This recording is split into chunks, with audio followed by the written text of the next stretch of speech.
Welcome in, everybody. Hi to everyone in the chat. See a few of you kind of checking in here, listing your location. In, everybody. It's interesting. We got people from all over, from Utah to Japan and everywhere in the middle. So we'll definitely keep an eye on that. You guys feel free to keep kind of posting comments and the like in there as we go along, and we'll make this interactive to the extent we can. Tonight we're getting into Isaiah chapter 2. And we're really looking forward to it. There's a lot of good stuff to get into here. So, Rodolfo, I guess before we jump into some of the content here, are there any housekeeping items, anything like that that you wanted to maybe Oh, pause and yeah, make yeah, note of? yeah. One thing that we added, a lot of things are going to start coming together. So just bear with us. If you go to the website, search diligently.com, we have this little section where it says scriptures. You can click there. We are adding the public chapters. So you can click Isaiah. And then we have the two chapters here. And we will drip them. We know there is a break coming in a few weeks that we will have, and that will help us to put more stuff. One thing we added under so you have the different tabs for the verse and the Hebrew and the translations and all of that. Under Hebrew, we added a little audio of the Hebrew rendition of the verse, so you can listen to it. And you can go with the transliteration along, and yeah, we did that. I know some people loved it, and no, it's not a requirement, but definitely help you. I like kinesthetic learning, so you have different ways to look at things, listen to things, and write. All of that can help the process of learning, and then having some memory recall of information. Anyway, that's the only item for this week. Very cool. This is such a cool tool, guys. I hope you guys are getting in there and kind of making the most of that. And this will be available to as we move through it and as you get kind of used to the idea of searching, right? And doing word searches and getting a sense for kind of the rhythm of how Isaiah works and prophecy works. And you go back to this, you'll find this is such a helpful resource for kind of picking apart some of the details and taking a look at what's there. So it's awesome. Okay, Isaiah chapter 2. Um, I would say it's important to think about Isaiah 2 as being sort of a logical flow from what we're reading in chapter 1. Right? So chapter 1 ends with kind of the Lord's plan to set things straight, right? We talked a couple weeks ago about the nature of the problem that's going on with the Lord's covenant people, and then how he plans to solve that, resolve that, and ultimately redeem Israel. Um, Chapter 2 is going to kind of continue in that vein, and we'll get some of the good and some of the bad, and and it's going to be great. So Rodolfo, Rachel, any comments or thoughts kind of in terms of framing the big picture for what we're talking about tonight that you guys would want to mention?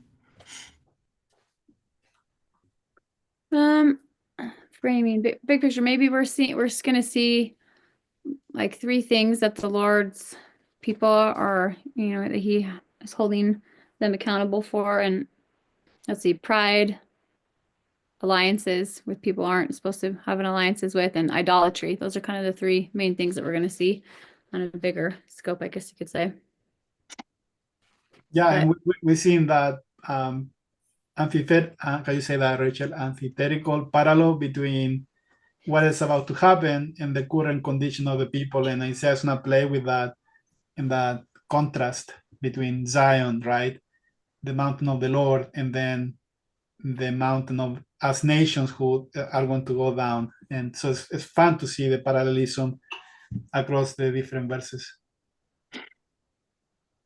Fantastic. Okay, let's hop on in. So one point we'll kind of mention here at the beginning as well, just revisiting this idea of the cosmic mountain that we've talked about a couple of times.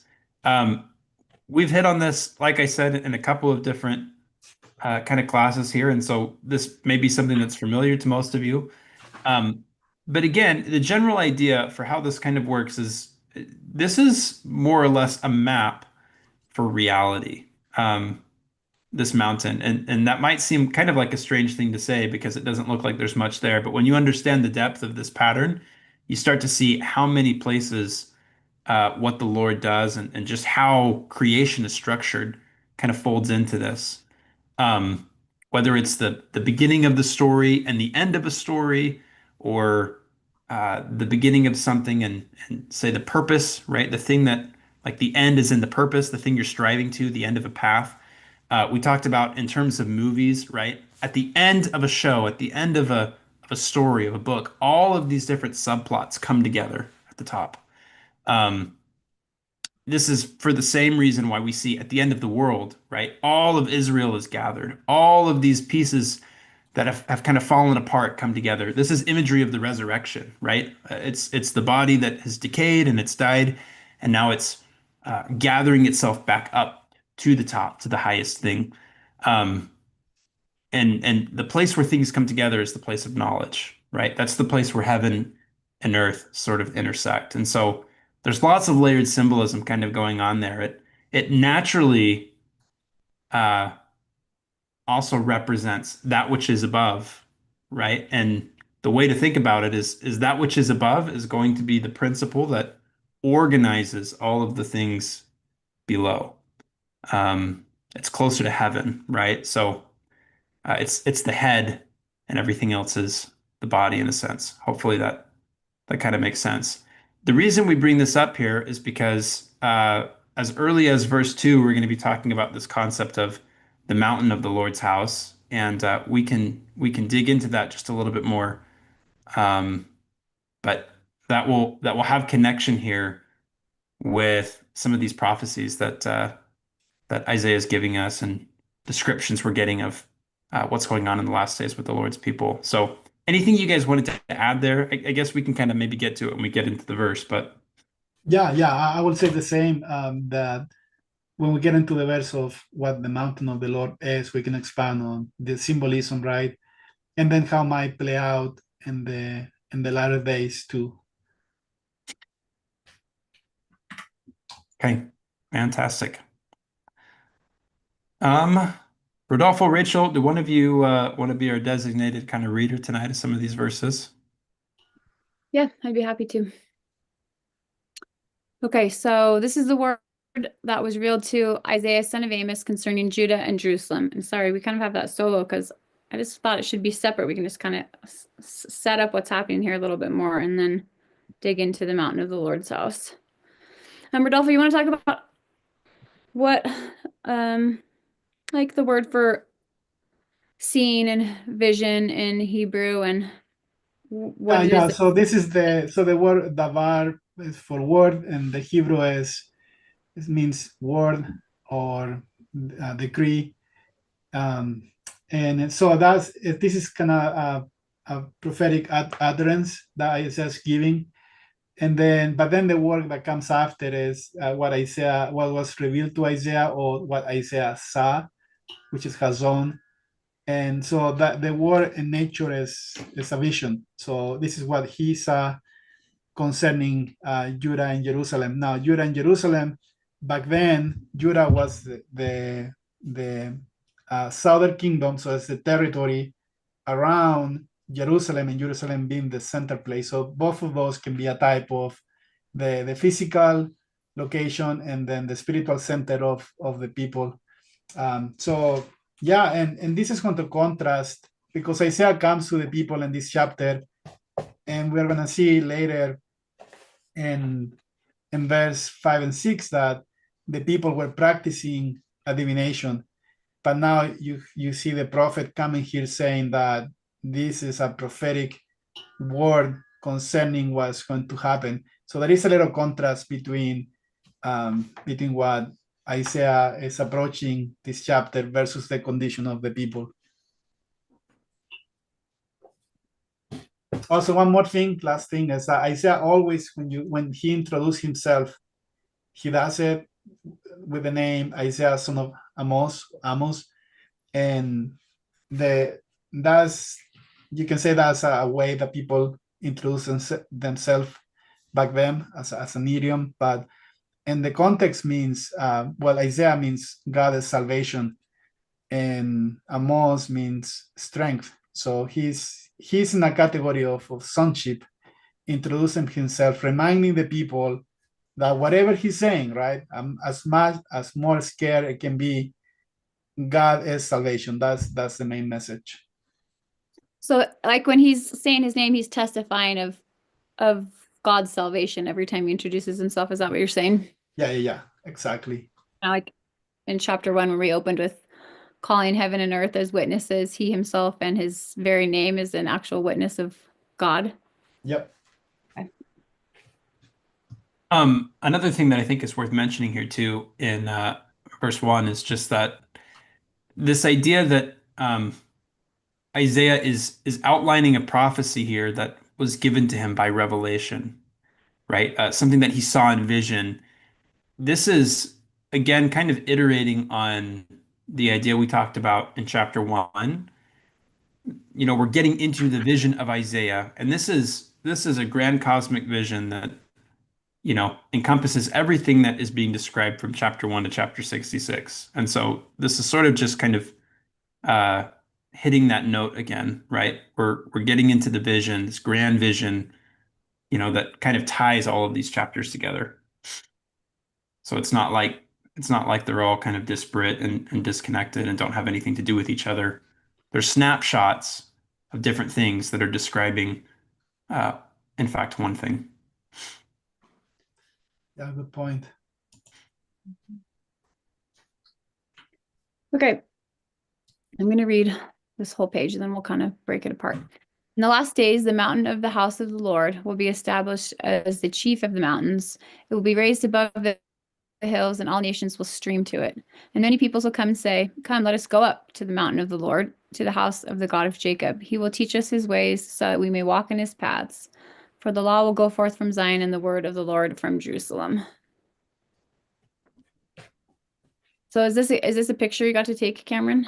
So I was in Jerusalem last week, which was an awesome experience. And this was the best picture I could find, and maybe wouldn't be the greatest picture to illustrate this point because what you're actually looking at down here in this valley is what's called Gehenna, which is the idea where hell comes from, right? It's basically like this dump that, would catch on fire. And so it was like this, the idea is it's this fiery dump. And that's what the bad stuff gets thrown into. But you can see kind of there in the background, if I remember right, it's kind of hard to see in that picture, but I believe that's the Mount of Olives there.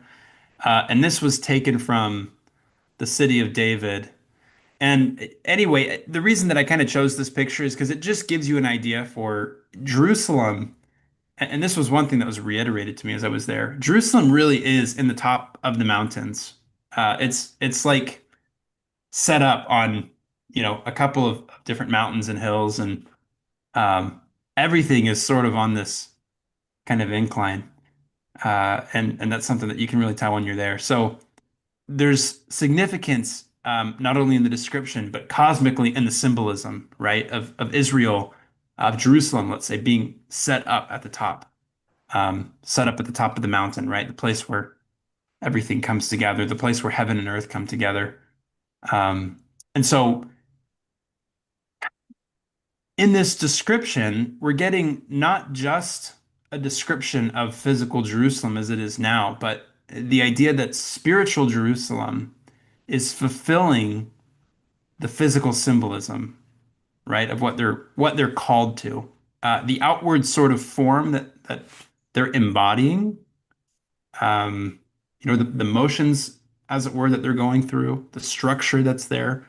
The idea is spiritually they're going to be fulfilling that as well. And so there's this idea in the last days, right? Again, this is all consistent. All of these ideas harmonize with each other and agree with each other really nicely.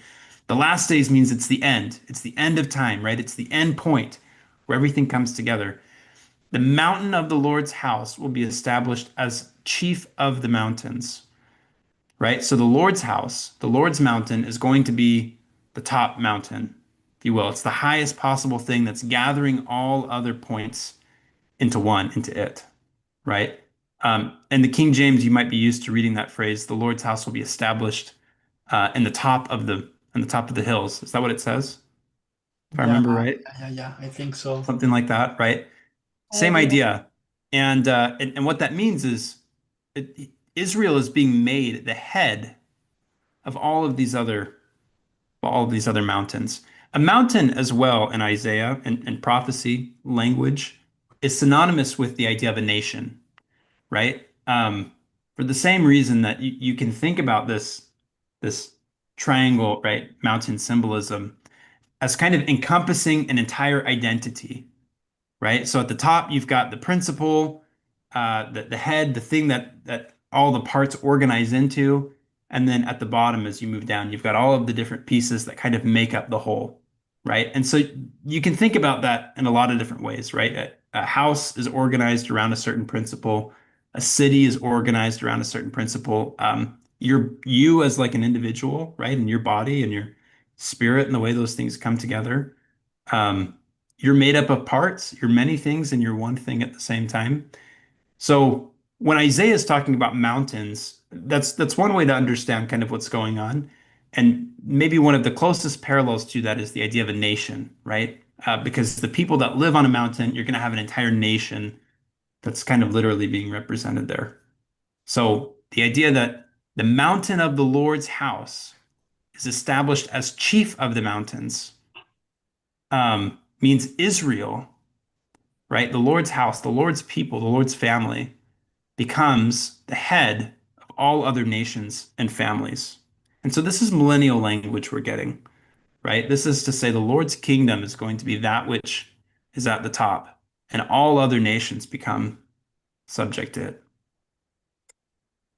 So I'm talking a lot. No, no, that's you're it. Go ahead, thinking Rachel.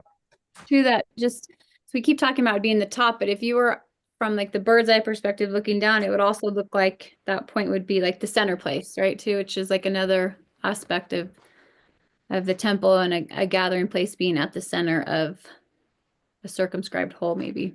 Great point. Great point. Yeah. And from the Hebrew, there are a couple of ways to how this can render to. It's kind of tricky phrase, right? I think you did a good job, Cameron. But you can read it also as the mountain where the Lord house stands, the mountain that belongs to the Lord house, or the mountain that is the Lord's house. So it's all of them are can be applicable. But then the symbolism is right. The idea we have the configuration of Mount Zion, and in the book of Ezekiel, Ezekiel chapter 42, Ezekiel seeing this vision of the temple, and then to Ezekiel, the angel tells him that the rule of the house is that the top of the mountain is the most holy place. So you have a top, and that top represents the idea of a temple, of a tabernacle for the Lord. But then the mountain is what sustained that top. So you have the idea of Zion and Jerusalem always, although they are parallel, can represent one, the structure that protects or sustain the holy place and all of that. So one more thought too, and the idea of the cosmic mountain. When you have creation, right, the waters are covering the earth, and then when the waters begin to recede, then they go down, right? Then the top place, the top of the mountain, that the first visible place becomes the most holy place. And so there is a deep symbolism there, because when you have water, you have chaos. When the waters recede and you have land appears and you have the higher place, that represents order, that represents structure, you have a place to go and all of that. And then the end time, the king of Assyria, and Assyria is represented as a flood that's going to cover the earth, and except Jerusalem, symbolically. And chapter 8, the water only is going to reach the neck of the people, right? The head, which is the word for, here the word is chief, but actually it's Rosh, which is the head. That is, it won't reach the head, it reaches the neck, meaning that that's going to be the place for protection and then recreation, the center place in the end time, where the new Jerusalem, sorry, the new Garden of Eden will be will be established. And would you say garden too is kind of, I don't want to say synonymous, but it's the same idea with the temple and the mountain of the Lord's house and the garden. It's like they're all kind of alluding to the same place. Yeah. The garden in Ezekiel chapter 28 was placed in a high mountain. So I think verse 13, 14. Then, yeah, so the garden of Eden represent this center place, represents the configuration of Mount Zion. Another thought to add on to this, in Deuteronomy, I want to say it's 28, maybe one of you can correct me if you know for sure, but one of Israel's covenant blessings. So the Lord's saying, as he's giving them the law, he's saying, if you keep the covenant, then Israel as a nation will be made the head of all other nations, right? That's similar to this idea, right? That Israel would be at the top of the mountain, and all of these other nations would look up to Israel as kind of the chief nation, right? As the head nation, as the head kingdom, if you will. So, And that's go ahead. extended because of a covenant, right? So that's the other thing maybe we should hit on just a little bit is besides all this temple imagery, it's in relation to participating in a covenant. And what we're going to see that follows is due to covenant breaking, right? And so you mentioned Deuteronomy, I was thinking Leviticus too, where it just mentions the blessings and the curses. And in essence, Isaiah is constantly kind of going back between, if you keep the covenant, this is what happens. If you break it, this is what happens. And he's always kind of trying to bring that to mind to the people so that they can, make the choice to either renew the covenant, participate in the covenant, or, do something else. But Great point. Yeah. Yeah. Like we've said before, keeping covenant is how you come to know the Lord, right? And knowledge, of course, is the place at the top of the mountain. This is how you ascend the mountain, right? And it's also the place where heaven and earth meet. It's the Lord's presence. It's the Garden of Eden. It's the holy city. So the idea is that collectively, right, there will be a nation of people, the elect of Israel, that will all keep covenant and know the Lord personally. And that's the communion that they're going to share in at the top of the mountain, right? New Jerusalem, as Yeah. it were. Well, I know, Rachel, you added this reference. One sec, let me. No. Well, I was going to mention the word for established. it's at the very end. It's at the very end. This last slide. after it says end, if you want to pull it up, it's like. No, what is it? I moved it to the very end. I didn't know if we were going to use it or not. Okay, no, that's okay. That's okay. It's So there. we can make the reference. So the word is the Hebrew is nikon, which means to be planted, and that's the same phrase used in 2 Samuel 7. Again, everybody should know that everything that's happening in the book of Isaiah is based on 2 Samuel chapter 7. That's the Davidic covenant. And that's where the Lord promised, through Nathan, the prophet, to David, that eventually it's going to come a point in time that Israel shall be planted, established, and move no more. And before that, always is going to be moving, right? And we see also in Matthew chapter 11 that the kingdom of God always has been taken by violence, but the days will come. That this is in the Joseph Smith translation of Matthew 11, that it will be only there until a certain point in time when this will happen. It was going to be established like a nail in the sure place, as we read in Isaiah chapter 22. So yeah, and also the images here they're going to stream to it. So I think the King James, you lost that, but it's like you're flowing. You're going against the current, which is counterintuitive. So much the image, it's like, yeah, but it's magnetic. So there is this attraction to it. So the nations here are the Gentiles, and this is going to be very ironic for the chapter, because he's talking about the people who are foreign, the Gentiles, the foreign nations, right? They are flowing, they're going to this place.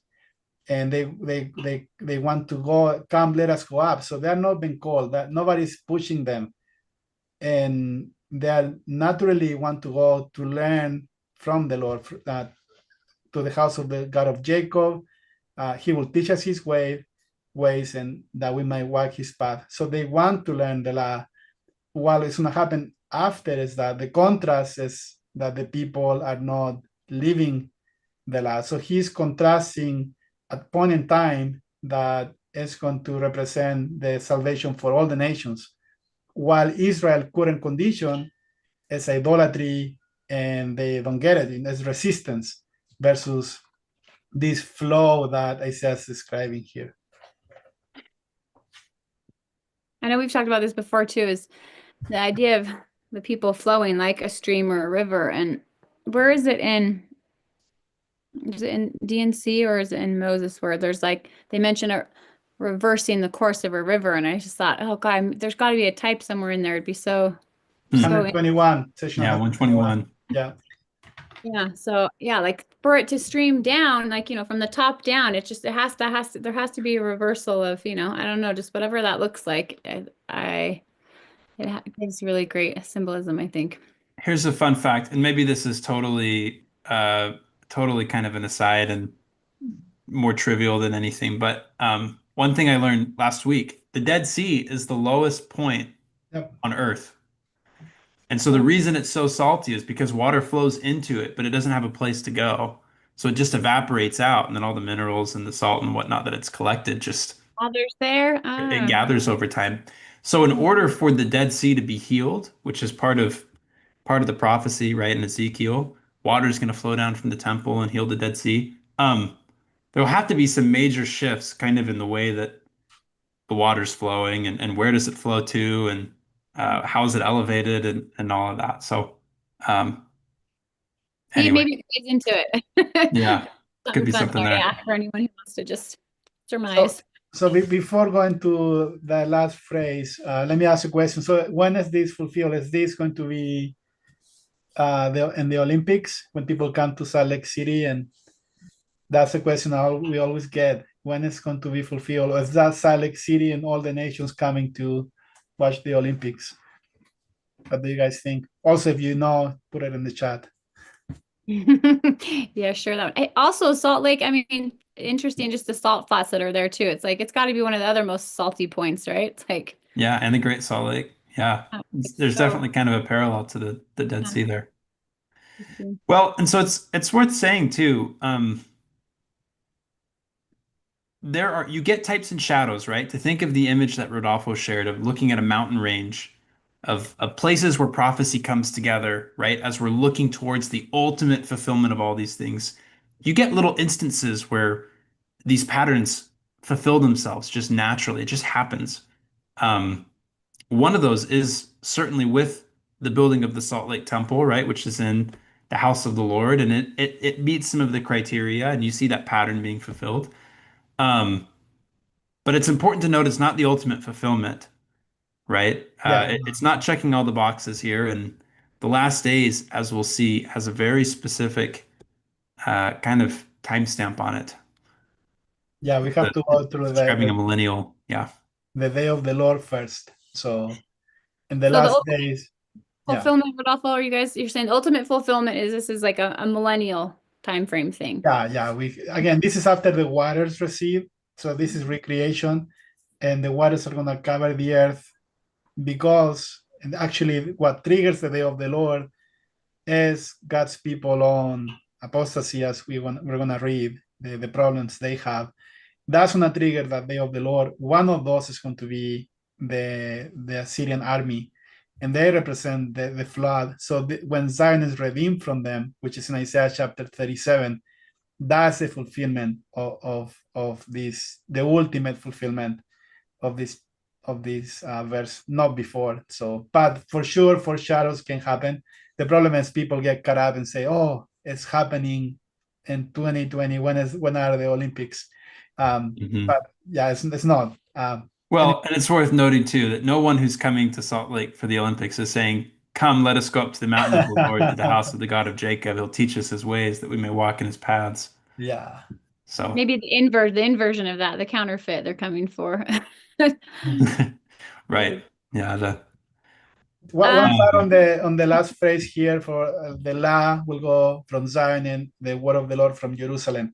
So you guys can contradict me here. I really don't have a dog in the fight, but there is a sometimes the understanding is, oh, Zion is going to be in America and the word is going to be in Jerusalem. I think that is going to happen, right, in the millennium. But also, if you go to be more technical, the word for law here is Torah, but it's instruction and can be spiritual by nature. Uh, because if you read law can be also what rules the regulations among society. But the spirit can be of what it says saying is this is spiritual by nature, but then the word of the Lord, usually we think, oh, those are the scriptures, or actually the word here is decree. So it's an inversal of what sometimes people might read when you read the King James version. Actually, the law can be the spiritual aspect, and the word can be the the physical aspect. And then if you read some of the section in Doctrine and Covenants, the Mount Zion is the New Jerusalem. So they come together. So this can represent one place by itself, and doesn't mean eventually will be two centers of the world. But you can also read it as it can be two centers. So I don't know. yeah, I'm okay with either one of those. I could go either direction, really. That And works. also, Cameron mentioned the idea of God's kingdom, God's people coming together as a kingdom. This is very important that we talk about Zion in the context of the spiritual condition, right? The pure in heart. Um, but Zion is a kingdom. So section 130, 105, verse 32, it says that the Zion is the kingdom of God in Christ. So has a political connotation. Christ is the king of Zion. He rules in Zion. That's in Isaiah 26. It's all over Psalms. Is in Moses chapter 7, and also right in Second Nephi chapter 10, when Jacob has mentioned those who fight against Zion, right? And they will try to set up a king in the land. And then for the people who reject that, then the Lord is going to be their king. So Zion has a connotation of kingdom, a state for the New Jerusalem, which is going to be that new center place, the spiritual aspect. And then the temple is in that place. So Okay, oh, go ahead, Rachel. you go. No, go ahead. I was going to say an important, maybe small detail that's easy to overlook here, that's important to notice is as you read through these prophecies, and you see this here in verse 2, right? You do get a reference to other nations, right? The mountain of the Lord's house, and house is kind of the same as family, right? The mountain of the Lord's house is chief of the mountains, which means the Lord's nation is chief of other nations, right? And we're reading even that all nations will stream to it. Um, so how does this kind of work? We've got a kingdom and we've got other nations. A good maybe side study you could do on this and how millennial government will operate would be Joseph Smith's Council of 50, ah, I would suggest. And just getting perfect. a sense for how the Lord, because remember, and the millennial day will be, the world will be in a terrestrial state. Not everyone will share the same, not everyone will be let's say, a covenant member of the church. There will be nations out there that are just living at a terrestrial level that aren't in Zion, let's say. And yet there is a sense in which the law will go forth from Zion to all the world. So there will be a governing law that rests on top of all nations, that all nations are subject to, right? They all look to Zion as their head, as their capital, um, even if they maybe differ in their own expression in a lesser way, right? If we're using the mountain analogy, as we get away from the capital, there may be some distinctions between people, but all subject to ultimately a terrestrial law. That's great. Okay, I had one more comment. When I was looking at the William Popper translation, and he says, instead it says, "Come," instead of "let us go up to the mountain of the Lord," it says, "Come, let us climb up to the mountain of the Lord. Let us climb." And I thought, oh, that's really, all of a sudden I just kind of like, it just changed, and I thought of about a lot of other scriptures that use that word climb in it. And in Moses 7:53, I just thought I'd share this. And the Lord said, "Blessed is he through whose seed Messiah shall come, for he saith, I am Messiah, the King of Zion, the rock of heaven, which is broad as eternity. Whoso cometh in at the gate and climbeth up by me shall never fail. For blessed are they of whom I have spoken, for they shall come forth with songs of everlasting joy."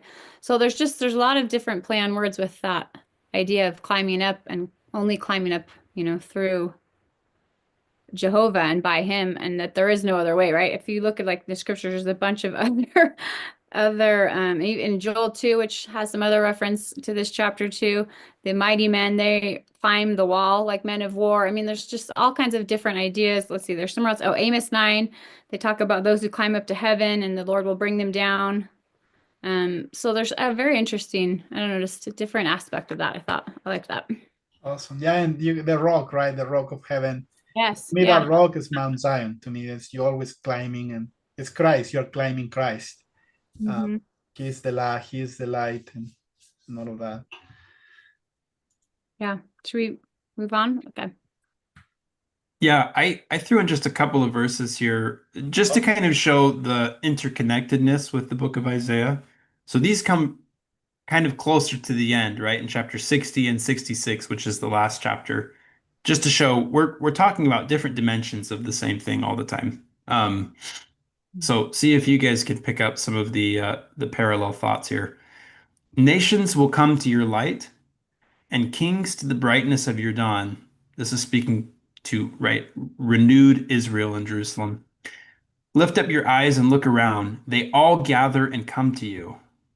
Your sons will come from afar, and your daughters will be carried on the arm. They will look and be radiant. Oh, then you will look and be radiant, and your heart will tremble and swell with joy, because the riches of the sea will be brought to you, and the wealth of the nations will come to you.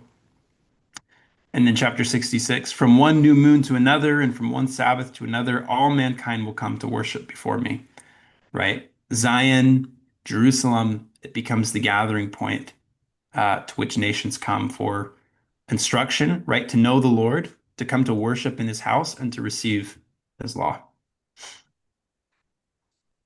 There's a huge idea of this, of God's sovereignty and all those who worship him, and him having that ultimate glory and power. And so then I see a huge inversion of that too, with the opposite. So it's interesting. Okay, I just put this here because I just wanted to kind of reiterate. We'd already talked about it a few times ago, but in relation to the stone or the rock, and that being, Mount Zion, or a mountain of the Lord's house, or the garden that's on the mountain, or all these things. I thought it's interesting because we talked about, the God of Jacob. It's the God of Jacob's house. And just to reiterate his dream here, he puts his head on a stone. And, so we've got the head and the stone together. The head, which is the chief, which is the top place, which is Rosh in Hebrew, and the stone, which is the mount. So I thought, oh, that's interesting that those go together, and it's Jacob that's experiencing that, and that his dream, this ladder that is ascending and has angels or peoples descending and ascending on it, is that path of ascension that Isaiah ultimately is pointing to here, and that, I guess, journey that we are seeking to walk in his light here. So I just touching on it again. We don't have to go too far, but also there's the gate of heaven on there too, which we mentioned, the gate in that Moses verse. So interesting. Yeah, and a good symbolism to add to this is wonderful, that the Jewish people have conserved the idea of the Torah and keep the law. And then the patriarchal blessing of Joseph in Genesis chapter 49, they receive the stone of Israel, or Jacob. So they have also the what can be the jurisdiction of opening this gate to heaven. So it's the ascension. You have the law and the ascension. You need both. But eventually we see all of this coming together in this configuration.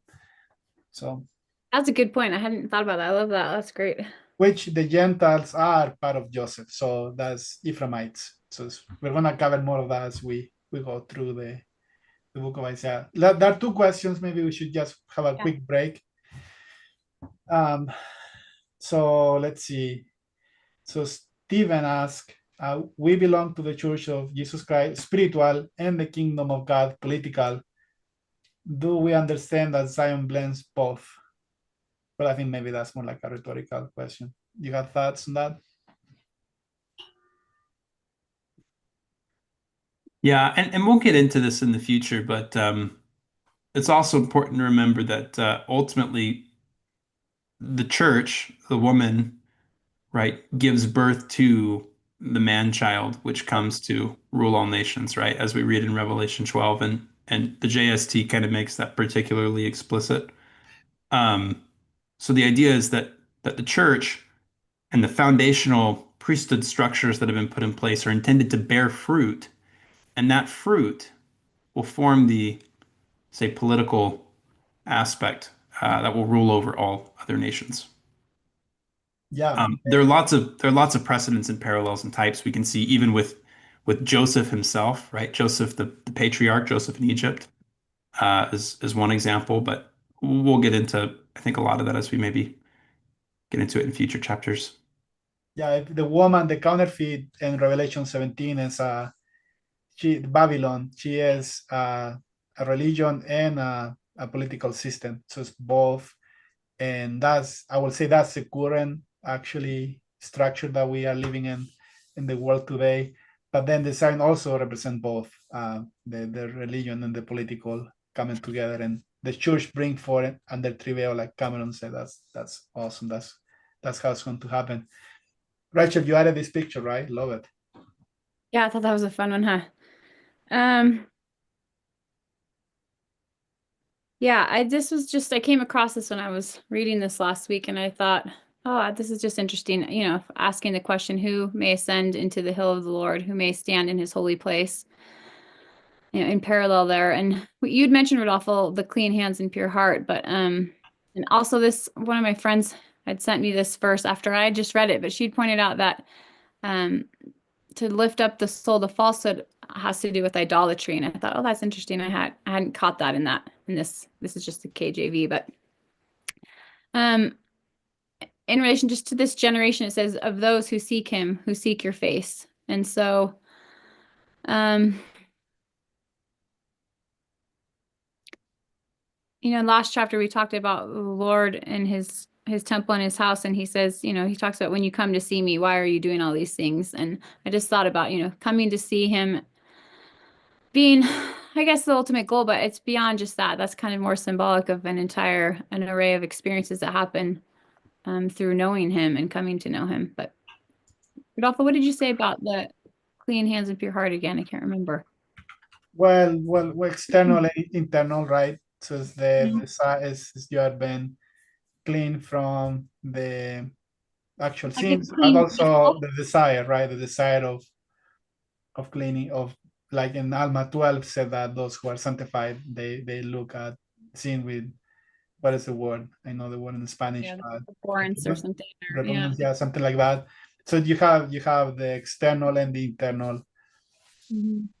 cleansing. Yeah, that's in the Book of Mormon, it's like the vessel, that the outward vessel and the inward vessel that have Yeah, to, yeah, yeah, yeah, like, yeah. their You do have symbolism. the inward first, right? There you go. Yeah.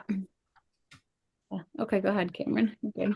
So, Cameron, what will you say to clarify? Because this is I'm reading some of the comments. So, when people say that the Church of God is the kingdom of God on earth, what do we make of that? Yeah, Joseph Smith made kind of an explicit point to say they were distinct and separate things. Um, there are, I would say, before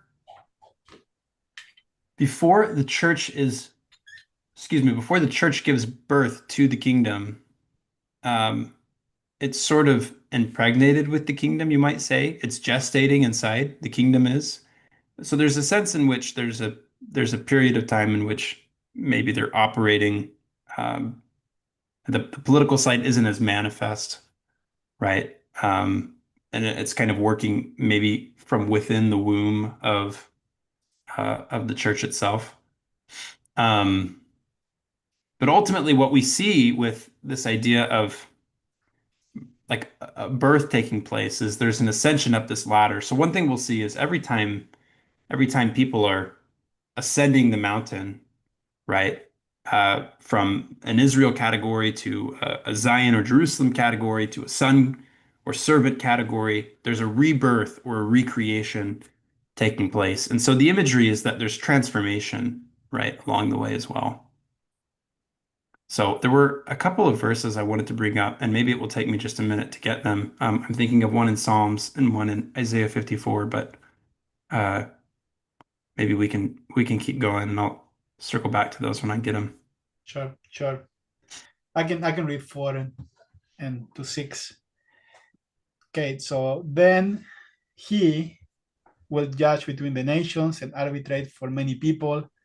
They will beat their swords into plowshares and their spears into pruning hooks. Nation will no longer take up the sword against nation, no train anymore for war.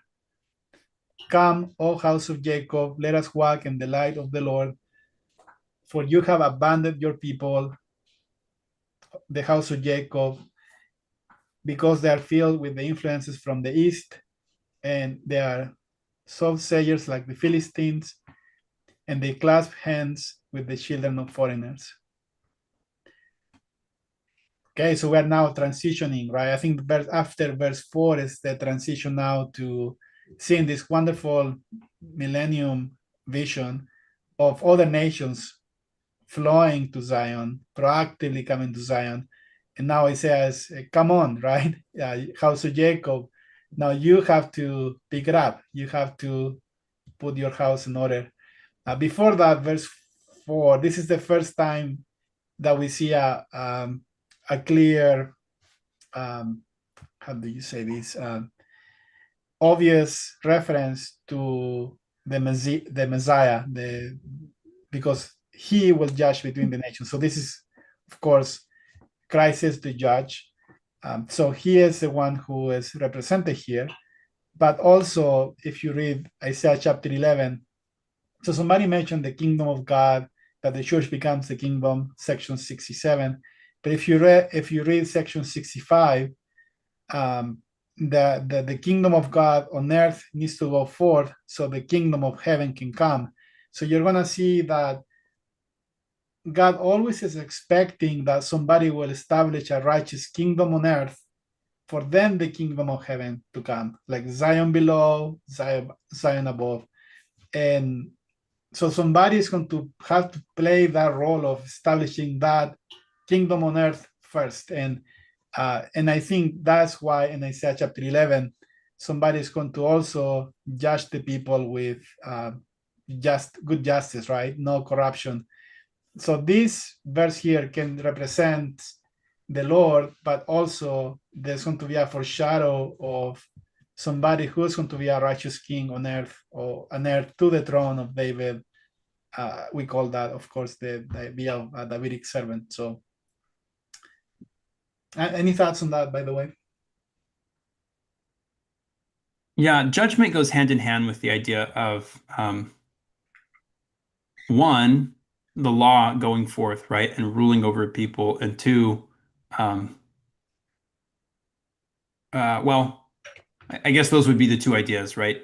Law and kingdom, right? Being a king, being a judge, those functions tend to overlap quite a bit, right? The role of the king is to declare the law, and that's what judgment and justice kind of end up being about. So, yeah, a lot of those themes fold into each other.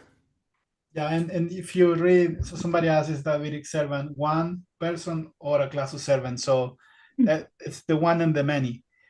And that's why it's important to understand 2 Samuel chapter 7, because then there is one who needs to be from the house of David. So the house of David has the right to the throne of Israel. And eventually this is in section 113. Some of the Q&A about Isaiah. It's going to be a rightful heir to that throne who's going to come and establish a place of righteousness that hasn't happened before. So the kingdom of God always has been corrupted in some sense, right? And an exception of those places that Zion was established with Enoch or Melchizedek and the Nephites. Before that, always has been corruption and taking away and all of that. But eventually, somebody's going to come and is going to, again, establish, create a foundation for a throne that is going to be a righteous place. That's in Isaiah chapter 9. And yeah, and so then that's going to trigger the kingdom of heaven to come and all of that. But then other people are going to step up, right? This is not just about, it's the principle of one of the many. And he can be the reference here. I think some translations mention that verse 5, come, O house of Jacob, let us, some translation mention, follow the light of the Lord, because the light can be also a symbolism of a person. You read that in Isaiah 49, verse 6, right? I have appointed you as a light to the people or as a light to the nations. Here is the Lord, Jehovah Christ, speaking about his servant as a light to the people. So anyway, so those are some thoughts on that.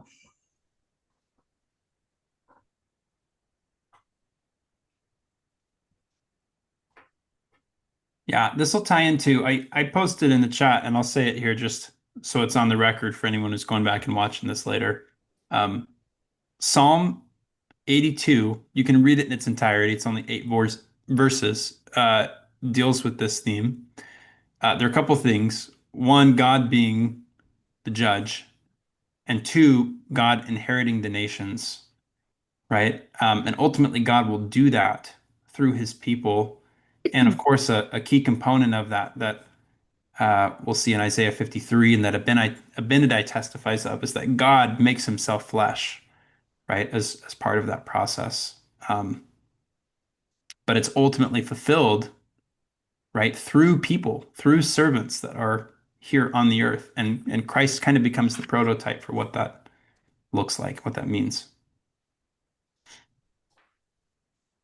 Some of that, the imagery here going back to, so they will beat their swords into plowshares. So there is a beating process. So the Hebrew here is they're going to start hammering right their swords. So it represents transformation. So they're going to put the work into making a change.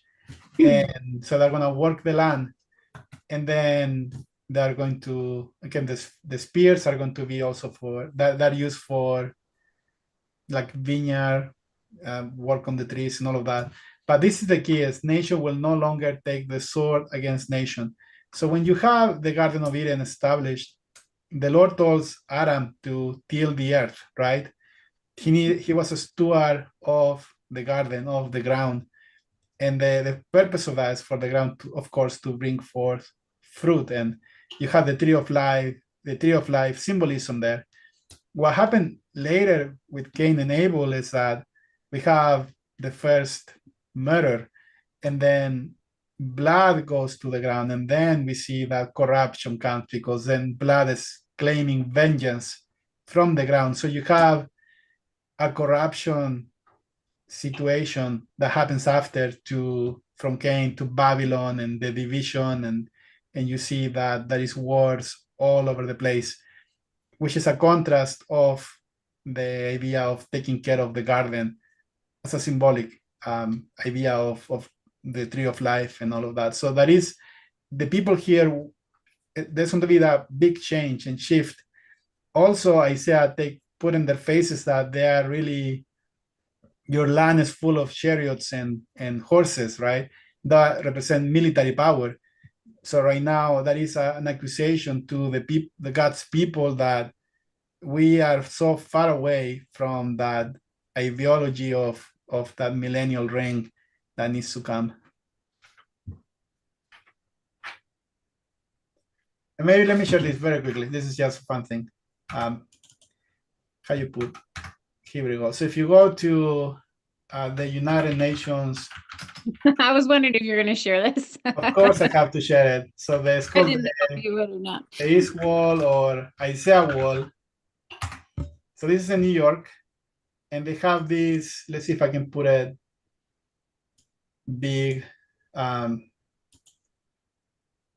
They have, yeah, this is called this is in the East Wall of the United Nations, and so this is very funny because they have Isaiah 2 verse 4. Now they did two things. That's what they're trying to achieve. The United Nations is this world peace, but the problem is, how do we get there? And they took out the phrase of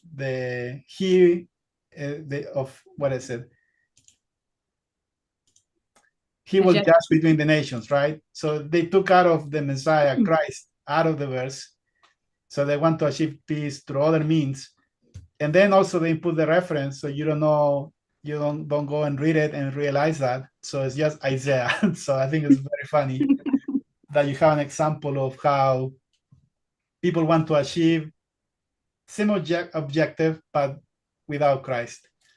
I was going to say on that note that's exactly the kind of key component here is you can't just get unity for unity's sake, right? If we're going back to the image of the mountain, you have to be gathered under a head, right? You have to have the same uniting principle that's kind of arbitrating the relationship between everybody, right? That gives everybody proper place. And that's how you get unity and peace ultimately. So hence you need Christ's government, Christ's kingdom to sort of function as the kingdom or government that creates space for all nations to be united, right? And anything else is ultimately going to be a counterfeit at best and but you have the a union, beast at worst. the union under the banner, right? That Capitan Morona is an example of. That's what I was thinking. You have a way how you get there, right? Through those chapters in Alma. Well, and you know what's funny with those, I noticed in Alma, I think it's Alma 46, when they decide to participate in that covenant to fight for their freedom and unify together, it says that the people came running together. And I thought, oh, this is so similar to maybe the people flowing together. You know what I mean? Just the same idea of when they run together, they flow together. It's like kind of the same idea with Ephraim and Judah coming together, or the two sticks, one in the hand, like just this idea of these things coming together and unifying to, you know, create this Zion-like place. It's very interesting. Also, Ensign too, right? Besides banner, it could be Ensign. I mean, in essence, or standard, right? I know that's what all those. Yeah, that's also the same word. KJV, right? It's like that's what I was reading about it somewhere in one of Nibley's things, where the people have to rally too. That's what they come under, they gather under, they come together under that one thing. So I like that point, Cameron. That was really good. Oh, thanks. One key thing to remember, and you guys may have hit on this a little bit last time as well. The word for nation or nations and Gentiles is the same. Yep. So when you see nation or nations, the way to think about it as an Israelite is foreign nations, right? Nations other than Israel, the rest of the world, right? So the idea that nation will no longer take up sword against nation, right? Gentile won't fight against Gentile. These are non-covenant people. That's the influence that when Israel lives up to ultimately the relationship and the nature of their covenant, that's the effect that it can have on the world. I think Joseph in Egypt is probably a perfect example of this. Like what exactly does that relationship look like where, you know, the Egyptians don't quite convert to worship Joseph's God, right? But there's an amicable relationship there where they have so much trust and respect for the fruit that he produces because of his relationship with God that it mediates kind of this period of peace and harmony. Yeah, that's a good point too. And one note on verse. So again, the whole chapter changed now from verse 5. And when Isaiah's gonna call the people and he's telling come, right? The nations are, let us go up, proactive. Now we need to act upon these people. So come, O house of Jacob. And in this context, Jacob always is going to work for one way or the other. In this case, represents the lack of identity of the people, because Jacob should become Israel.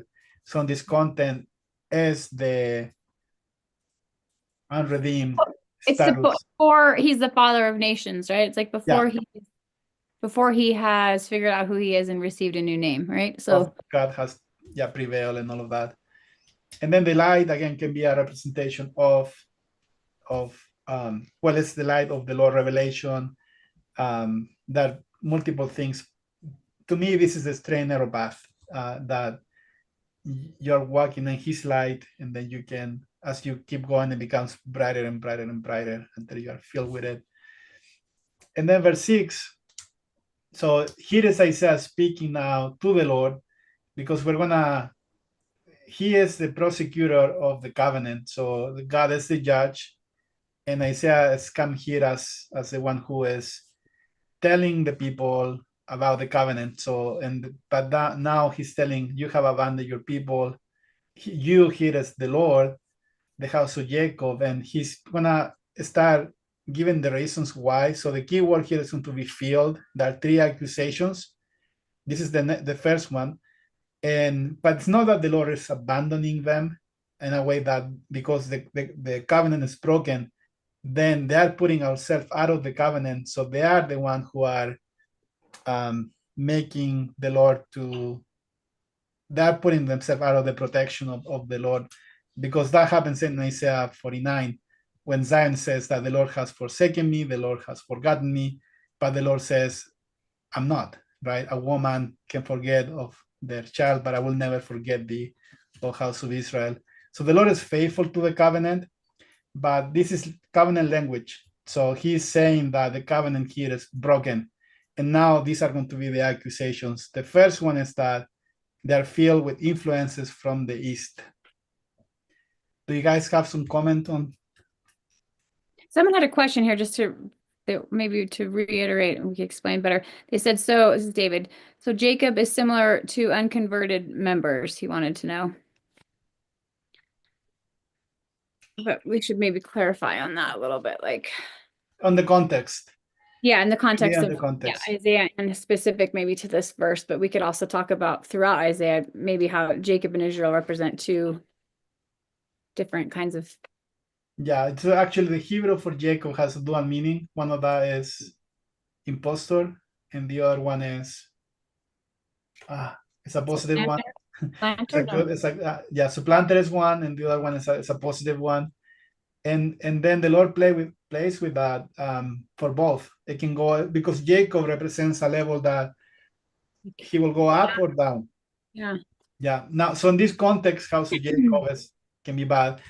Also, the remnant of the house of Jacob, though, that represents the literal descendants of the house of Israel, which are not the Gentiles. So you need to understand the context when that applies versus when it's applying to Jacob as those who, for example, in first Nephi chapter 19, Nephi adds Isaiah 48. And in that context, when he talks about the house of Jacob, those who are coming out of the waters of baptism. So in that context represents, of course, members of the church. But then when you read sometimes the idea of a remnant of the house of Jacob, then that the context is saying they can be the Lamanites, the Jews, or the tribes. That makes sense. Changes, right? Changes based on where and what's going on. Contextual, yeah. Cameron, you want to add to that? No, I think you guys said everything I would say. So the east for to Jerusalem here is going to be Babylon, Assyria, Syria, and they practice.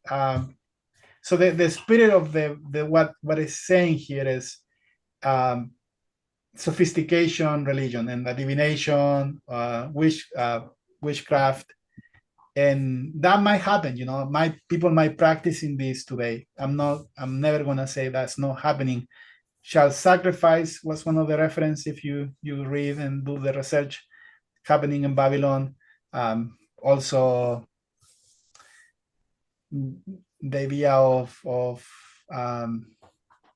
what was happening in chapter 1 at the end, that the people actually mix with the gardens, right?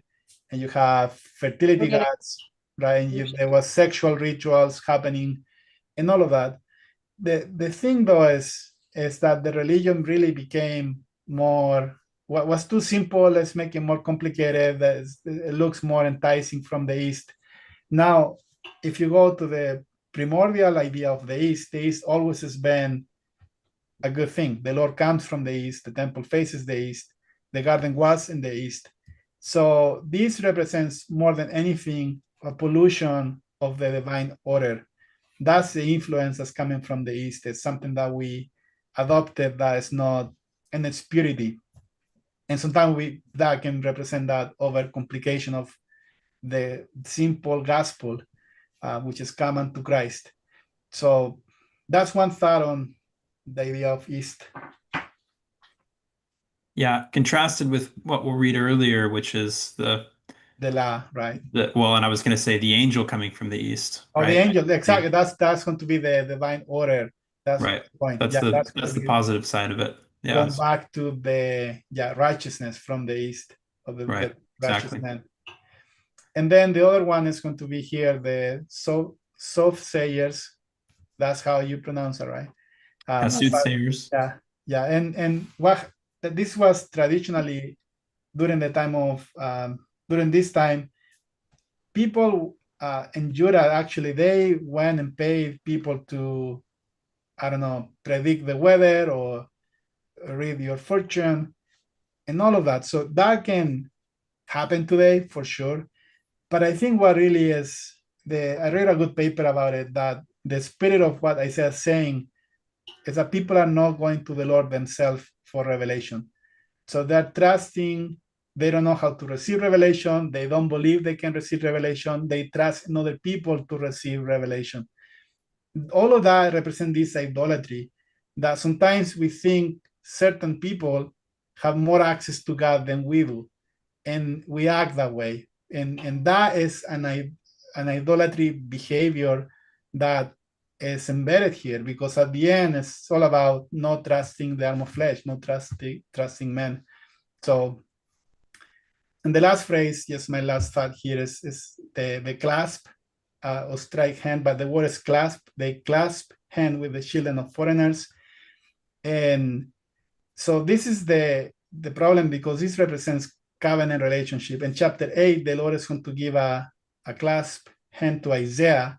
He's going to tell Isaiah very seriously, don't make alliances with other entities but the Lord.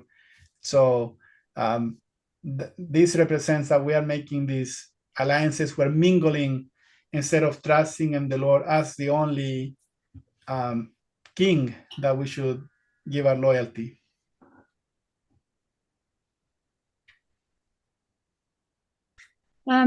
Also, just thinking about the Philistines, they must represent a specific type here too, right? I feel like, where does it talk about? I think we've talked about this before in book group, where maybe like something about the Philistines, or they have relation Yeah, to the Sabians, and they don't enter the gate. they don't enter into the gate. Yeah, so Yeah. that's in Isaiah chapter, I think it's in Isaiah chapter Yeah. 10. Yeah. That, or yeah, so we're gonna get there, right? They represent people who don't enter into the gate, and they're wailing at the gate, like the virgins, the five virgins. They don't enter into the door, right? They cry there. They represent people who never really enter into the straight and narrow path, described in the scriptures, like that baptism of fire. Well, this is, sorry, just me surmising, saying things, but I can't help but kind of think of, we have Goliath as such a, the best known Philistine there is, and that he, was this giant. And so I can't help but be like, oh, like, tie that to the Watchers, the Nephilim, to, like a specific line or type of those who, transgressed the bounds and did something when they weren't supposed to. And then this whole whole thing came crashing down. So another maybe type there. I don't know. Yeah. Yeah. That's because you have Bayesian later too as another type of And stellar idea. the king of Assyria, when he has a flood, he overreaches his bounds too, right? He goes beyond the bounds that he's been given. I feel like I see that in the scripture a few times. You have what is this, Rachel? This is awesome. Oh, this is I just came across this. This is like the flip side of, so we're talking about the beating the swords into plowshares and being of peace, right? This is the flip side of that, showing it in Joel 3, as preparing for war and being part of a war act. So definitely it shows the opposite of it. And I just thought this is interesting because Joel has a bunch of great Oh yeah, so many for things. imagery that, it's pretty, those from afar, I think it's like it's got some, maybe we'll touch on it when we get to there in Isaiah, and I just thought it was kind of a handsome picture of a fellow beating the pruning hooks. Yeah, that's very cool. Then, and this is Alma 31:5 that I hit that one. this is what converts the people. And Alma knew that because of the Nephites when so much bloodshed. But what has a more powerful effect upon the minds of the people than the sword? Well, the word of God had a great tendency to lead the people to do that which was just. And then that's what we're gonna see here. That's gonna really bring peace more than any other means, any alliances like the United Nations and all of that. Clasping hands to make alliances is the word of God. And so then we have the first accusation. You want to cover this, Rachel, before we Have to. These are just ones that had more. Yeah, Cameron, he mentions, well, 59, I think, but these are the same idea of light, who light can be a type for that individual who is going to take us to a greater light, which is going to be eventually Christ. So, and the Nephi, right? This is what the Lord told the Nephites: hold up your light and might shine unto the world. Behold, he's the light. So, and no servant will come here to position themselves as a light, because that's priestcraft. That's the exact definition in 2 Nephi 26, that priestcraft is to set yourself as a light. So whoever is going to come really is going to, or the people who are going to come is going to lead people to a greater light, not be in the way and drive any type of self. Or set himself up as the light instead of it being Christ. Yeah, good point there.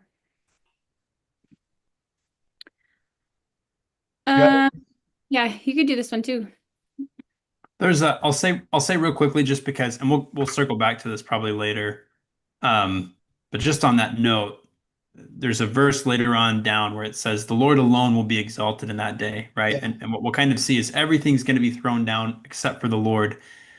And we also see that there's this exaltation of his kingdom, right? So it's not that the Lord as an individual is the only thing that's left remaining, but the idea is that it's his kingdom and everything that's aligned to his will. So to the extent that his light is your light, right? That he is what's being reflected through you, that you're doing everything in the name of the Son. That's what will be preserved. That's what will be exalted. And to the extent you're trying to be your own light, that's what's going to be extinguished. Yeah, that's great. And so this is the idea of Babylon is considered, if you really read Revelation 18 and the inventory, we're going to go to the inventory actually now moving forward in this chapter, but what she does is sorcery. The same idea in Isaiah 47. So she's a witch. That's her true identity. And he confuses people. He provides a way that is a poison, is her cup that is sweet and makes you feel good. And that can not necessarily be for pleasure, but also for religion. Makes you feel you're living religion while you're not. So if you're not producing fruit, doesn't matter how good you feel for any other reason than bringing forth righteousness. And that's actually the more problematic level of idolatry is wake up to that we haven't bring for fruit, but we are doing all of the performances. But if it's not happening, then it's the same accusation that Isaiah's making to the people. Okay, so we have the first one, right? Now there are two more. The idea your land is full, right? They're full with the east. So I don't know who wants to read. You are the boss, Cameron, today. Sorry. That's the mouse. Sorry, say that again. No, you wanna Read this here? You're in charge. Yeah, you're in charge today. Yeah, I can read it. Their land is full of silver and gold, with no limit to their treasures. Their land is full of horses, with no limit to their chariots. Their land is full of idols. They bow down to the work of their hands, to what their fingers have made. So mankind is brought low, and man is humbled. Do not forgive them. Go into the rocks, hide in the dust, from the terror of the Lord and the splendor of his majesty. The proud look of man will be humbled, and the loftiness of men brought low. The Lord alone will be exalted in that day. As I was reading this, what was coming to mind was 3 Nephi 21, right, which talks about um, those who reject Christ and the words of Christ will ultimately be cut off from the Lord's people. And I was seeing some parallels there. Let me pull that up here. It says, I'll cut off the cities of thy land and throw down all thy strongholds. I'll cut off witchcrafts out of thy land, and thou shalt have no more soothsayers. Let's see. Oh, I skipped over the I'll cut off thy horses out of the midst of thee, I'll destroy thy chariots. I want to say there was a part about silver and gold as well, but maybe not. Maybe I'm making that up. I think that is. Yeah. Thy graven images I'll cut off. Thou shalt no more worship the works of thy hands, right? This is kind of a big thing that we're seeing here, right? They bow down to the work of their hands, the things their fingers have made. There's a love of what we can produce. And this is, again, kind of going back to this idea of trusting in the arm of flesh. This is the ultimate sort of division or separation that takes place in the last days is, are you willing to make the arm of flesh your strength or the Lord's arm your strength? And that's the decision. Is it the things that man can make? Is it the things man can do? Or is it the salvation God provides? And that 21 is the Gentiles. The Lord is speaking directly that he's gonna go and destroy. So Right. Yeah. No, I was just gonna say along on the thread of idolatry there. I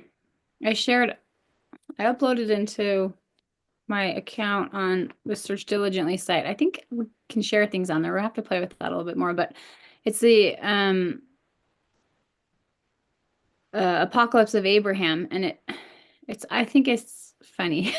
It shows if he really wrote it, if it's legit or whatever, it shows a little bit of sense of humor because his father makes these idols and they're made out of wood, and he, in essence, he starts to realize that why is he worshiping this thing that his father made? He says the idol should be worshiping him because he created it, and it's just a funny little exchange of that. It's not very long. It's just a good read. I don't know if you guys have read it, but I think I read it every year when we come across this, and it's kind of comical to see that humor. And the idol falls into the fire, and his father had asked him to make him dinner, and he lets the wood burn to make his dinner, and then he tells him that, oh, your God made your dinner for you. He fell into the fire, and his dad's like, oh, well, I guess I'll make another one. That's great. I mean, it's kind of ridiculous, and yet very maybe applicable to at least my own life, to some of these things, and you go, oh gosh, what's happening here? But very funny.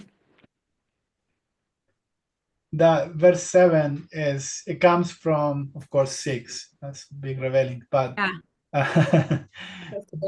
they're clasping hands with foreigners, and now there is a connection that the land is full of silver and gold, because you might say, well, prosperity can be the result of righteousness. If you read Book of Mormon, right, that's the assumption. In Deuteronomy, the Lord told them that they keep the law, then prosperity is gonna come. But here, prosperity comes through foreign alliances. So it doesn't come through the Lord's way. So sometimes we think that is, oh, we're prospering and all is well in Zion. That means we're doing the right thing. And actually, the parallel here is not. So you're full of external influences, you're full of silver. That represents here idolatry, horses and chariots, synonymous that represent the idea of military forces, and there is no limit to it. So it's the Lord told the king in Deuteronomy. Moses said that the kings of Israel should never multiply horses to themselves and wives to themselves. That was very clear under the law. And now he comes here. That is this image of, what is a gross image of idolatry, that you don't have restrictions. We want more and more and more. And the word for idols, this is the third one, is your land is full of idols. In Hebrew, I have it here is LLM, which actually the root is El, which means God, but it's technically a mockery and represents nothingness or worthless. So has no value whatsoever. And Isaiah is always portraying the idols against the true living God, and how it's very silly that we trust these idols because they have no power to do anything. There's like a play on, right, the people's the work of their hands and what is actually the work of God's hands too, right? I think we come across in Isaiah 19, let's see, 24 and 25, where he defines Egypt as my people and Assyria as the work of my hands and Israel as my inheritance. It's kind of like these three distinguished categories. And Egypt, because they're covenanters that represent those who minister to all the tribes, like following, like Cameron said, that pattern of Joseph to his brothers and all of Egypt. And then Assyria is the work of his hands, because maybe like the lineages, like through the 10 tribes, the lineages through them, they accept his servant or servants who represent Jehovah's right hand. And so that's how they become those that the Lord calls the work of my hands. That makes sense? Yep. There's as you get into Isaiah, you'll start to see this is the world that the Book of Mormon prophets and authors were immersed in, right? And so you'll start to see different places where they're pulling from language or ideas or imagery. And you can see this in Alma 12 when he talks about when judgment comes, right? The wicked are going to want to, he says he'd fain be glad they could call the rocks down, right? To fall upon them, to hide them from his presence. I can't help but think that maybe he's pulling that imagery here from Isaiah 2, because that would have been a foundational text for him. Yeah, it's fun. Uh, So, okay, so 7 and 8, that we have the accusation. So that's why you have the phrase here, for do not forgive them or forgive them not, which is opposite to what Moses did, right? He asked for forgiveness on behalf of the people. The problem here is Isaiah is put in a very uncomfortable situation. He comes and the servant comes as a covenant of the people. He represents, he's the lawyer in this sense. So he is giving the accusation, and he said, I have no other chance but to give the verdict that they should not be forgiven. It's not that there is no mercy, but in covenant language, he's speaking in a way that you guys broke the covenant so much. This is in Isaiah 24:5. They broke the everlasting covenant. So now consequences needs to happen. These are covenant curses. Everything happened now. So what was at some point the pride that's so high, now it's going to be lowered down. And then, but there is hope, and you don't read it here right away. But in Isaiah 26, and maybe you remember this, Rachel, the Lord is telling his people to go into the chambers. So a chamber represents protection, represents intimacy, covenant, and all of that. And the Lord said, go to the chambers while my wrath. Hide yourself for a while, while my wrath passes. Exactly. So you have now a group of people who are commanded to go to the rocks, to the dust, and that represents the creation. That is, you lick the dust of somebody's feet, and in Isaiah 49, that represents you are being lowering down, and I think the imagery here is like the presence of the Lord. Again, people, when they're going up, the nations, the Gentiles going up to the house of the Lord, people here are running away from the Lord, representing the contrast. And then 11, I think there is a beautiful type with Moses, when in Moses chapter 1, when he sees God's glory, what that he goes down, he goes to the dust, and he said that, for now I know that man is nothing, and because he compared himself to the Lord. So imagine if you can do that proactively, then actually seeing God's glory in an uncomfortable situation, the Lord is going to lower down pride, the pride of the people, and everything that pride represents. That's a good pattern, right? I think I feel like we have lots of accounts where when somebody sees the Lord and his glory, that they're like struck dumb, or they're, they fall to the ground. And then a lot of times he then sets them up or stands them up or asks them to stand up. Then it's like after they've been, like maybe like it's like the decreated into the dust, then he is the one who lifts them again or tells them to stand up. And then it's like they're a new person almost. There is temple imagery too, and the idea of hide, like Satan told Adam and Eve, go and hide. Yes. And Yes. instead of, again, covering, right? The true covering. And that's the idea of the chamber. And Isaiah 26, something is what we're reading here, this is cataclysm. The splendor of his majesty might be something coming from the sky. It's going to change everything, as we're going to read in a second. But covering is what's going to protect the people, similar to the blood of the lamb and the doorpost. The chamber represents that covering place. So if we have the blood of Christ in us, then that is the only way we are going to really endure everything we're going to start reading here. There's another side to this too, which is here we see the wicked, right? They go into the rocks, they hide in the dust. The proud are humbled, the loftiness of men's brought low, right? The Lord alone will be exalted. What we read later is this call to Israel to arise from the dust, right? To awake and arise and to come forth and essentially to enter into exaltation.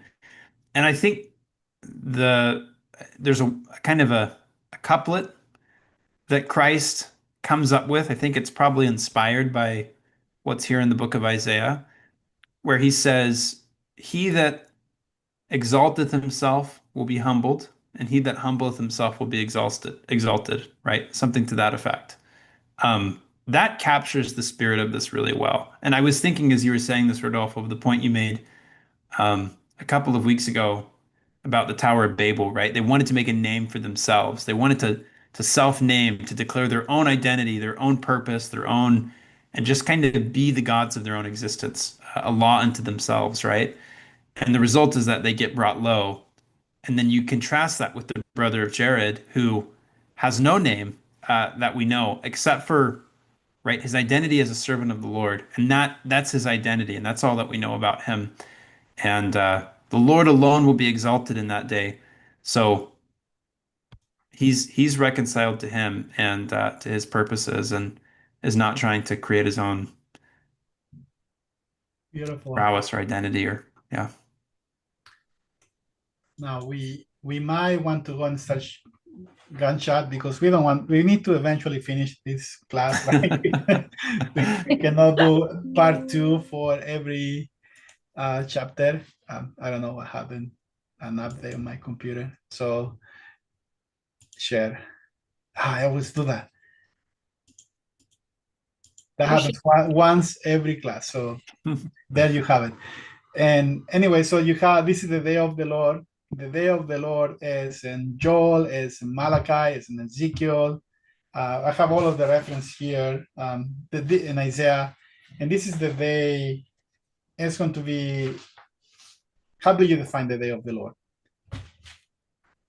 It's the time where he is going to again, he's waiting, and now he's gonna raise up, and he's gonna come, and it's the day of power, and it's a period of time, specific period of time where he is going to really, because in theory, what's happening is that you have the Jewish people and Israel broke the covenant, that was his bride, and then you have the Gentiles who eventually also break the covenant.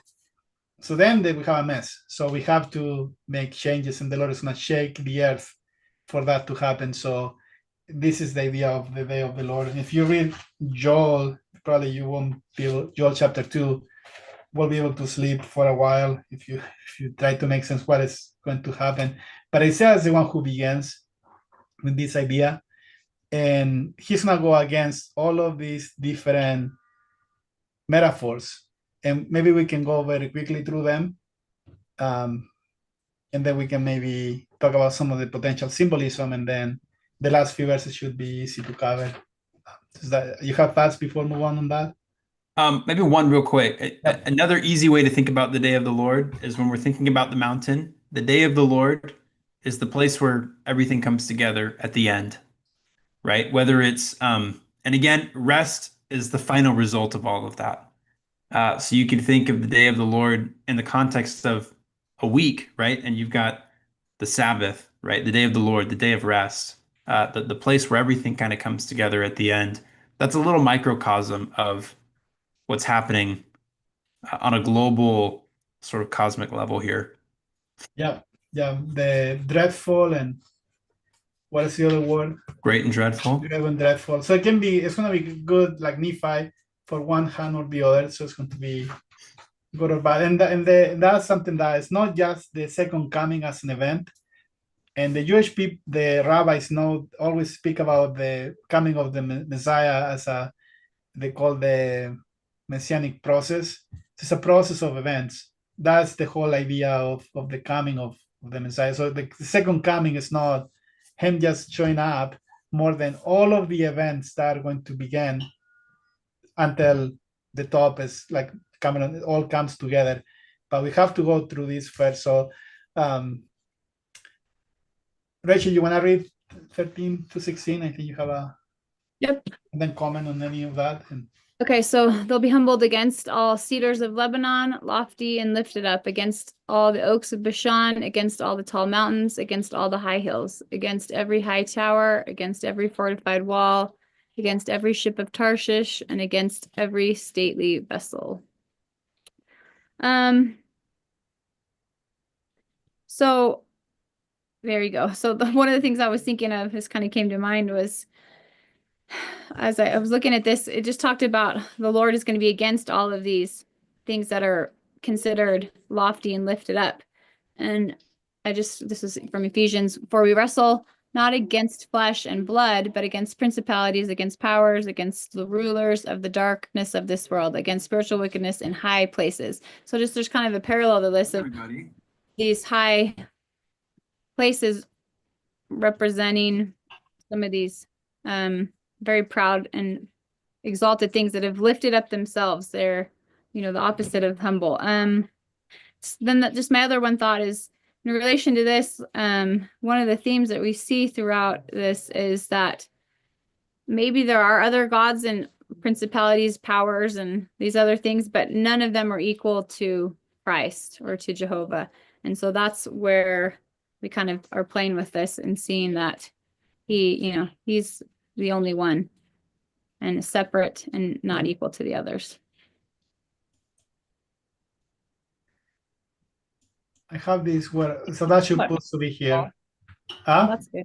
So we didn't get to talk about trees at all, but we'll also we'll talk about trees when we get there in another chapter. Well, you can talk about it. Trees being people and representing. Yeah.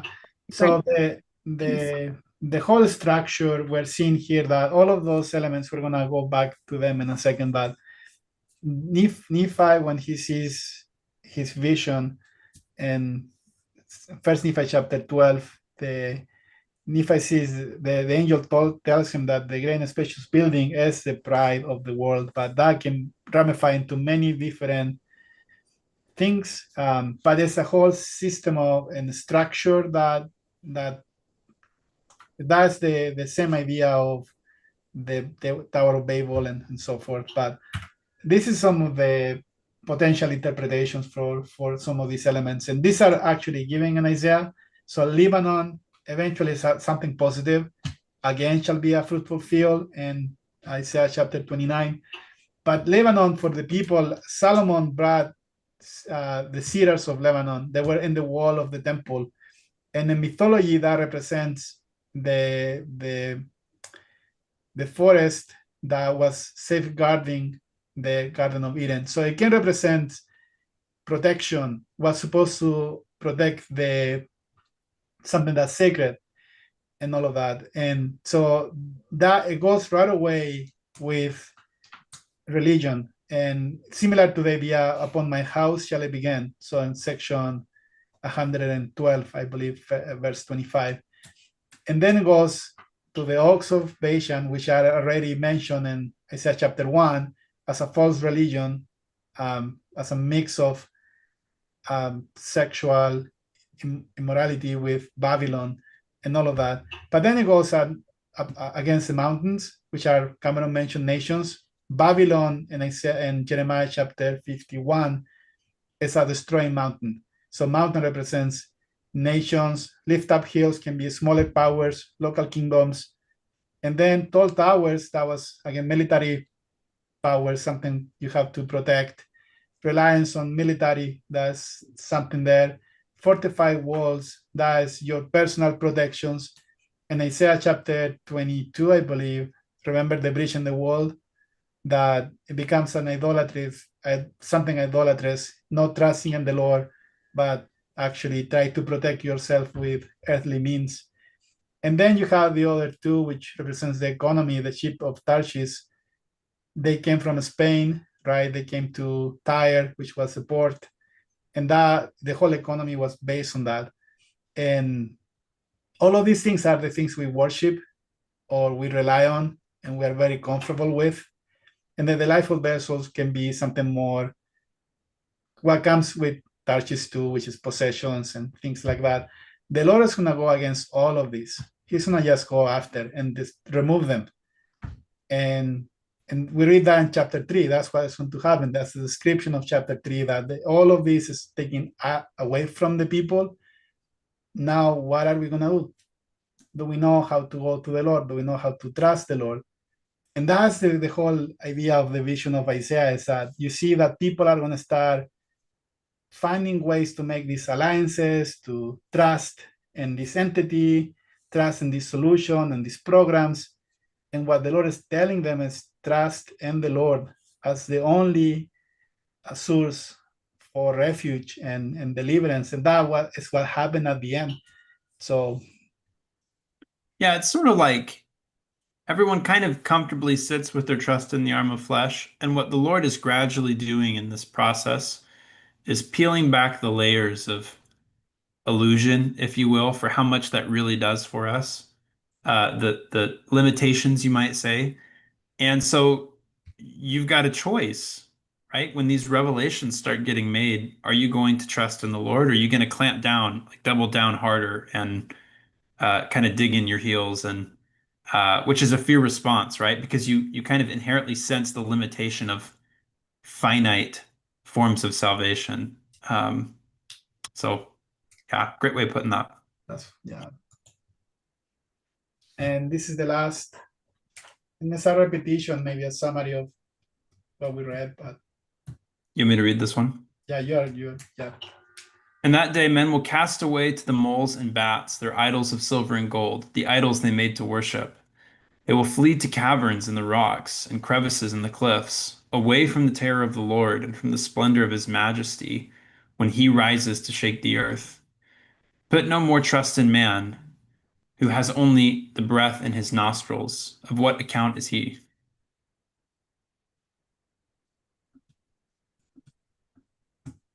There you have it.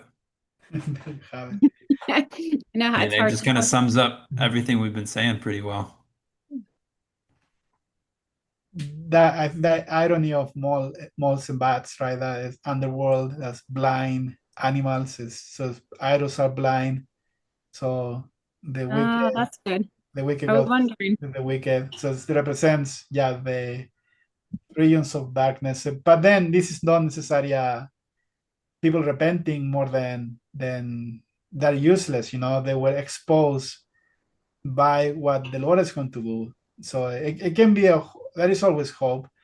But in the Book of Mormon, sometimes crying and realizing things is not necessarily true repentance. But they're gonna realize that the idols are worthless, and also there is a fun parallel here between the men bow down to their idols and the thing their hands create. It's very ironic, but now the earth is shaking to their creator, to the Lord. So I think there is a play on that too. And but the Lord is still, he's gonna shake the earth, and what that can represent. I don't want to be too specific on what I think it represents, but definitely this is a cataclysm event that's going to throw down all of society as it is. And then, yeah, where do we go for refuge when that happens?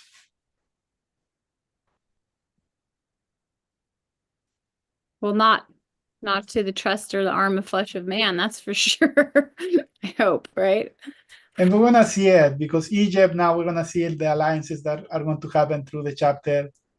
But I mentioned, we asked the question at the beginning, what are the things, idols, things we trust that are idols? And there's so many things, things that we do every day. We're handed every day, wake up and I have everything given to me, water and shelter, right? We live in the system, give us everything, but we're not really making the progress. And the Lord is gonna remove all of that, like Cameron said, layer by layer. Yeah, a good study would be as you go through, look over the chapter here and maybe just kind of ask yourself, what would the modern equivalent of X, Y, or Z be? And in what ways are we as a society, am I as an individual putting my trust in these things in ways that I totally take for granted? Because that's kind of the intent of the message here to shake is to shake up a lot of your comfort and expectations. Because there's so much, maybe I put that poorly, but there's so much um, that we take for granted that is in fact Babylon's world and Babylon's game. We're swimming in the Babylonian water, so to speak, and so we don't always recognize that some of these things that we think are just absolutely normal um, are in fact uh, the product of Babylon. And so it's a good exercise in self-reflection, I'd say. Absolutely. I think also to trust in the Lord, you have to know Him. And I think I said, show you who He is, right? We have sometimes mixed ideas of who the Lord is. You cannot have faith unless you have Joseph said that, a correct understanding of the attributes Mhm. of God. And the more we can get to know Him, the more we can trust in Him. And the last phrase is it really represents, well, Adam got breath on his nose, right? Nostrils, the breath of life. So we live with borrowed breath. So we don't have nothing on our own. And so I think that's what the idea is conveyed here in the very last line, that we should never put anybody in a position. Everybody, you should esteem all flesh as the same, like the Book of Mormon says, and trust the Lord. So those are my final thoughts. Rachel, you have final thoughts?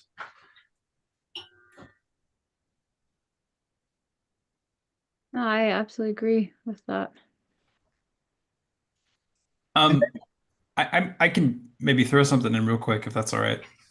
yeah, Um, so in Second Nephi, we get kind of the longest block of Isaiah that gets quoted like anywhere in Scripture, which is basically just everything from Isaiah 2 to Isaiah. It starts to get a little bit fuzzy towards the end, but we get up to the content that's kind of covering chapter 29, right? So there's a pretty sizable block there of content and chapters that we're getting through. And then Nephi starts to riff on that and comment on it and apply it in specific ways to his own vision, right? And things that he's seeing. And so he's repurposing or using Isaiah's words and pointing them in a very specific direction. When you go and read chapter 28, which is kind of one of the conclusion chapters of what he's talking about, you see a lot of these themes show up again. Cursed is he that puts his trust in the arm of flesh is a major thing you see, right? There will be many that will say all is well in Zion, Zion prospereth, right? And they'll what's the phrasing, right? They'll basically get comfortable in the sense of carnal security that they develop because of their riches, because of their prosperity. This is a theme we see throughout the Book of Mormon over and over again. The first thing that always goes wrong with the Nephites is they start to set their heart on their riches, right? It becomes so easy when it's there to get used to it and to put your trust in that in and of itself and forget, as Rodolfo said, right, that it's the Lord that's the giver of the gifts here, and recognizing that and being in proper relationship to reality, right, to truth, is ultimately what's going to afford us salvation. Thank you. That the reality is what is going to come, because the building is an illusion. We live in it's a mirage. It's an illusion that is going to be thrown down, and then the Lord is going to show reality. And the first, put no more your trust in men. The Hebrew is to stop, cease, stop doing it. Don't do that anymore. And so it's an imperative there. Awesome. So next week, chapter 3, which is, I think it's 30 plus verses. So let's see how that goes. But we're gonna keep seeing this now more in detail, how this is gonna play out in society. And somebody mentioned at the end, I think Stephen, bank accounts, retirement funds. I think all of that, I think is for you to go and see what are these things that we trust so much. But the Lord is going to definitely go after everything, and yeah. Okay, well, thank you guys. Thank you. Okay. Yeah, we'll look forward to seeing you guys in the next one.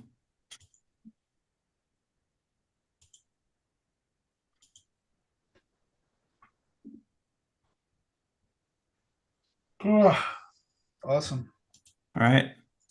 Gotta run to Utah.